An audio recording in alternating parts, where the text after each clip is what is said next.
श्रीगुरुभ्यो नमः। हरि ओम। श्रीमहागणाधिपतये नमः। श्रीमहासरस्वत्यै नमः। श्रीगुरुभ्यो नमः। हरि ओम।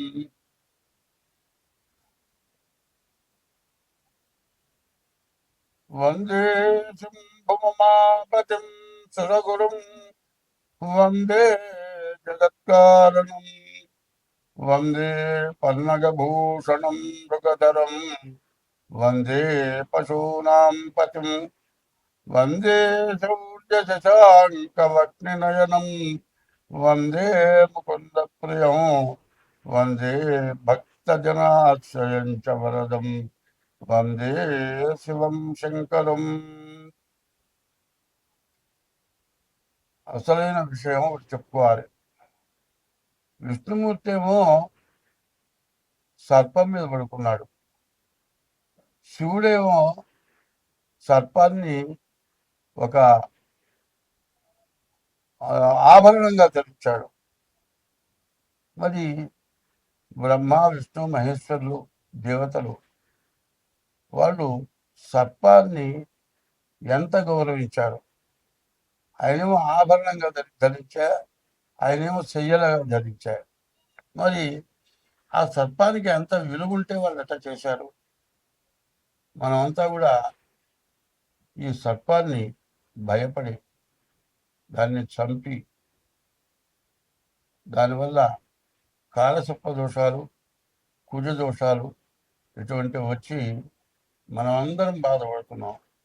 సర్పాన్ని చూస్తే మనకు భయం ఎక్కువ. ఎందుకంటే బ్రాహ్మణానాం అనేకత్వం, బ్రాహ్మణులకి ఏకత్వం లేదు, తలవ పద్ధతిలో ఉంటారు. సర్పానామత నిత్యయోహో, సర్పాలు 23 గంటలు నిద్రపోతాయి. 1 గంటలో వచ్చి ఆహారం వెతుక్కొని తిని వెళ్ళి పడుకోవాలి. ఈ లోపల ఎవరినో అడ్డం వచ్చామనుకో పక్కకి తప్పించుకొని వెళ్ళిపోవటానికే చూస్తాయి. కానీ మనం ఏదైనా కొడదామనే పరిస్థితి వస్తే అప్పుడు కాటేస్తాయి. సర్పం స్వయంగా ఒకరిని కాటేయాలి, చంపాలి అనే ఉద్దేశం సర్పానికి ఎప్పుడూ లేదు. నేను అనుభవంగా చూశా. సర్పం కనపడగానే 2 చేతులు ఎత్తి దండం పెట్టి, కళ్ళు మూసుకొని దండం పెట్టి కళ్ళు తెరిచి చూసేటప్పటికల్లా సర్పం లేదు, వెళ్ళిపోయింది. అది మాయమైపోయిందో ఎట్లా పోయిందో అది దేవుడికే తెలియాలి. అంటే దాని దగ్గర మాయమైపోయే శక్తి కూడా ఉన్నదేమో అనుకుంటా. నాకు 2-3 సార్లు అట్లా జరిగింది. మరి ఆ సర్పం దేవతా సర్పాలు. సర్పాలు దేవుడి దగ్గర ఎప్పుడు ఉంటాయి. ఎవరైనా సరే పుణ్యం సంపాదించుకుంటే నీలో ఐక్యం చేసుకో, లేకపోతే నీ దగ్గర నుండి నిన్ను పూజించేట్టుగా చేసుకో అని కోరుకుంటారు. అట్లాంటి దైవాన్ని దగ్గర ఉండేటువంటి కోరిక సర్పాలు కోరుకొని పూర్వపుణ్యం చేసుకోబట్టి అవి అట్లా ఉన్నాయి. ఎప్పుడు కూడా ధనం దగ్గర కూడా సర్పాలు ఉంటాయి. దేవుడికి ఒక ధనం పెట్టామనుకోండి, ఆ ధనం దగ్గర సర్పం ఉంటుంది. అట్లాగే ఎవరైనా డబ్బులు దాచిపెట్టారనుకోండి, ఒకప్పుడు బ్యాంకులు లేవు, దొంగలు వచ్చి దోచుకుపోయేవాళ్ళు, భూమిలో పాత పెట్టేవాళ్ళు. అటువంటి ధనం భూమిలో ఉన్న ధనం దగ్గర కూడా బాగుంటుంది. ఎవరైతే దాని అధికారులో దాన్ని తినేవాళ్ళో వాళ్ళు వచ్చి తీస్తే కానీ పక్కన తప్పుకోరు. ఇది నరసరావుపేటలో మా తాతగారి టైంలో జరిగింది. ఓ పెద్ద గంగాల నిండా బంగారపు కాసులు ఉన్నాయి. కాసులుంటే అప్పటికి 3 తరాలు అయిందిట. ఎవరు అక్కడ పోగానే బస్సును పాములు వేస్తుంది. దాన్ని వదిలిపెట్టి 3 తరాలు వాళ్ళు ఊరుకున్నారు. 4వ తరంలో చిన్నపిల్లాడు వాడు పోయి అక్కడ పోయి డబ్బులు తీసుకుంటే పక్కకి తప్పుకుండేట. వాడు జేబులో వేసుకొని పోయి స్కూల్లో చదువుకుంటూ బయట పిల్లలు కొనుక్కుంటారు, జీడీలు పప్పు చెక్క ఇట్లాంటివి అమ్ముతారే, వాళ్ళకి కాసులు ఇచ్చి కొనుక్కునేవాళ్ళు. వాళ్ళు ఆనందంగా కాసులు కాజేసేవాళ్ళు. ఓ రోజు వాడు చొక్కా అది ఉతుకుతుంటే ఒక కాసు బయట పడదుగా. అదే నీకు ఎక్కడి నుంచి వచ్చింది అంటే దాంట్లో నుంచి తీసుకున్నాను. అమ్మ పాము కలుస్తుందంటే కరవదు చూడు నేను తెస్తాను పోయి తెచ్చాడు. దాని జోలి రాదా. అప్పుడు వాళ్ళంతా ఆ బంగారం అంతా పంచుకున్నారు. అట్లాగే దైవం ఎంత గొప్పవాడో అట్లాగే సర్పం కూడా అంత విశేషమైన గొప్పది. ఎట్లా అంటే మనిషి చచ్చిపోకుండా, ప్రాణం పోకుండా ఎన్నాళ్ళు గుట్టగుట్టలాడుతూ మంచంలో ఉండిపోయి నోట్లో పోస్తే గుట్టకేస్తాడు. ఇది కూడా మంచంలో వస్తుంటాడు. అటువంటి వాడికి పాము విషం పెడతారు మందుగా, అది పెడితే బతుకుతాడు. అట్లా చాలా జరుగుతున్నాయి.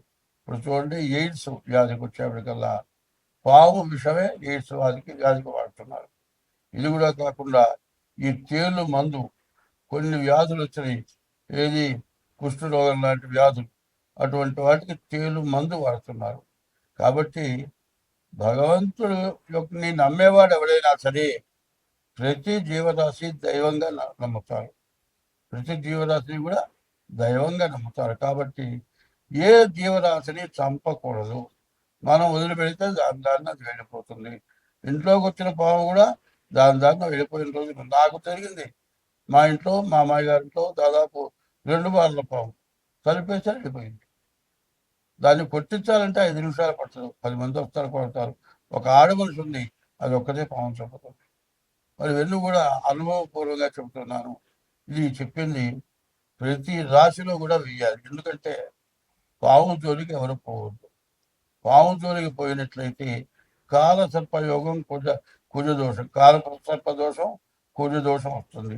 అందువల్ల పాముని చంపిన వాళ్ళందరికీ కూడా పెళ్లి కాకపోవటం, పెళ్ళైతే భార్యాభర్తలకు అనుకూలత లేకపోవటం, గర్భిణీలు పోవటము, పుట్టిన పిల్లలు ఏదో రకమైన అవయవం లోపము, లేకపోతే కళ్ళు కాళ్ళు ఏదో రకం తక్కువ జనం, బాగా ఆరోగ్యంగా అంతా బాగున్నాడు అనుకోండి, వాడు పూర్తిగా చదవలేదు. అట్లా ఏదో రకమైన ఆ పావును చంపిన ఆ పాము శాపం తగిలి ఆ పాము వల్ల చాలామంది ఇబ్బంది పడుతున్నారు. కాబట్టి దీన్ని అందరికీ తెలియపరచాలి అనే ఉద్దేశంతో ముందుగా చెబుతూ ఉన్నాను. ఇది ప్రతి రాశికి కూడా జత చేయమని మరి కమిటీ మీ టీవీ వాళ్ళని కోరుతూ ఉన్నా. స్వస్తి. 2026 సంవత్సరం మే నెల 8వ రాశి వృశ్చిక రాశి. ఈ వృశ్చిక రాశి ఫలితాలేంటో మనం చూద్దాం. ఈ వృశ్చిక రాశి పరిస్థితి బాగా ఉన్నది. కుజుడు 6 ఉంటున్నాడు, బుధుడు 7 ఉంటున్నాడు, శుక్రుడు 8 ఉంటున్నాడు.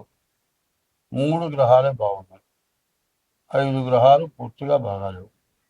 మరి కేతువు, రాహు, శని, రవి ఈ గ్రహాలు బాగాలేవు.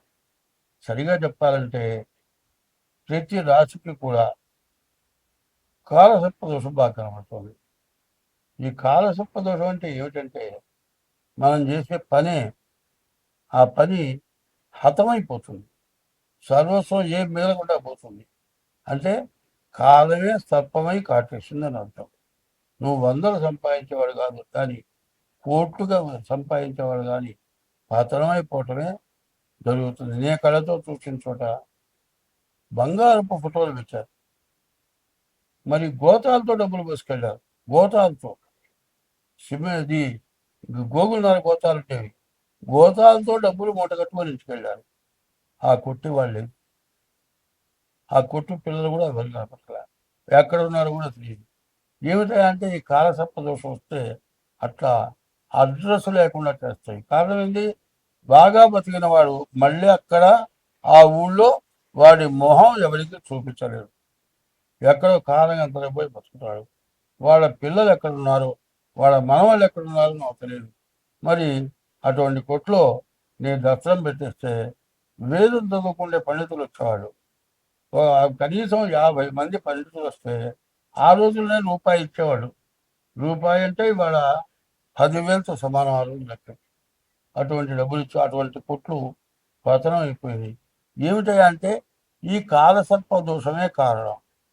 ఏదో చెబుతున్నాను, ఎందుకో చెబుతున్నాను, డబ్బుల కోసం చెబుతున్నాను అనుకోబాకండి. ఎందుకంటే నేను ఇంత వివరంగా చెప్పేది రాహుకేతువుల మధ్యలో గ్రహాలు పట్టని చూడండి. మన దాకా ఉక్రెయిను మరి రష్యా, ఇవాళ ఇది మళ్ళీ దేశంలో ఉంటారు. ఇవన్నీ ఎందుకు వస్తున్నాయి? వాళ్ళెంతటా వాళ్ళు చేస్తున్నారని మనం అనుకోకూడదు. టైం బాగుండినప్పుడు ఇట్లా వస్తుంటాయి.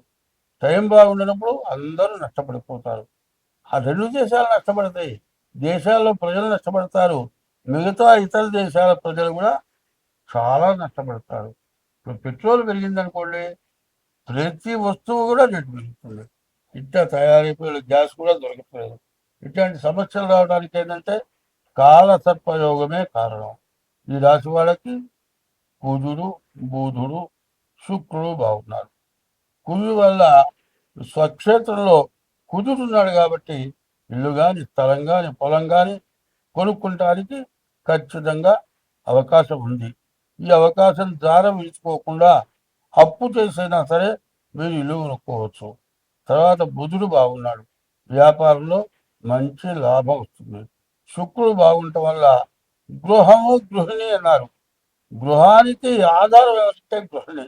ఇల్లు బాగా శుభ్రంగా పెట్టుకునేది ఎవరు? ఆడ మనిషి. కాబట్టి గృహాన్ని బాగు చేసుకోవాల్సింది గృహిణి. కాబట్టి కుజుడు, బుధుడు, శుక్రుడు 3 గ్రహాలు బాగున్నాయి. ఈ 3 గ్రహాలు బాగుంటవే కాకుండా శని 5ంట, 4ంట రాహువు, మరి ఈ గ్రహాలు, మరి కేతువు 10ంట. ఈ 3 పాపగ్రహాలు రవి గ్రహ సప్తమంలో, మరి 4 పాపగ్రహాలు బాగా ఇబ్బంది పెడుతున్నాయి. కాబట్టి ఈ రాశి వాళ్ళు తప్పనిసరిగా మీ డేట్ ఆఫ్ బర్త్ ద్వారా మీ జాతకం చూపించుకోవడం చాలా అవసరం. కారణం ఏంటంటే ఈ టైంలో ఇల్లు కొనుక్కున్న దీనికి 3 రెట్లు విలువ పెరుగుతుంది. ఈ టైంలో వివాహం చేసుకోవాలంటే ఒకటే నేను చెప్పేది, ఎవరైనా వివాహం చేసుకుంటే నాకు నచ్చాలి, నాకు నచ్చితేనే వివాహం, మీరు సెలెక్ట్ చేస్తే కుదరదు అని చాలామంది తయారవుతున్నారు. ఒక నా స్నేహితుడి కొడుకు పెళ్లి చేశాడు. ఆ పిల్ల ఎవ్వరూ ఉందిట. పెళ్లి చూస్తానికి పోతే తర్వాత చూస్తే నల్లగా పాత పాత చింతపండుకి ఆ పిల్లకి తేడా లేదు. నేను ఊసిపోయి చూసేందుకు మాట్లాడి గుంటూరులో, ఏరా ఇట్లాంటి పిల్లని ఎట్లా చేసుకున్నావు అంటే, రంగేసి తీశారు తాత నాకు అంటాడు వాడు. ఇవాళ అట్లాంటి మేకప్లు వచ్చినాయి. మేకప్లు చూసి మరి మోసపోయి పెళ్లి చేసుకుంటున్నారు. ఇట్లాంటి వాటి వల్ల తర్వాత నచ్చగా గందరగోళాలు అవుతున్నారు. కాబట్టి వివాహం దగ్గర మాత్రం చాలా జాగ్రత్తగా ఉండాలి. ఒక్కసారే చూడకూడదు, చెప్పకుండా సడన్గా వెళ్ళి చూడాలి. ఎందుకంటే అప్పుడు మేకప్ ఉండదు. మరి ఇట్లా మేకప్ల వల్ల కూడా మగవాడైనా మేకప్ చేస్తున్నాడు, ఆడమనిషిగా మేకప్ చేస్తున్నాడు. ఈ మేకప్లో మారిపోతున్నారు.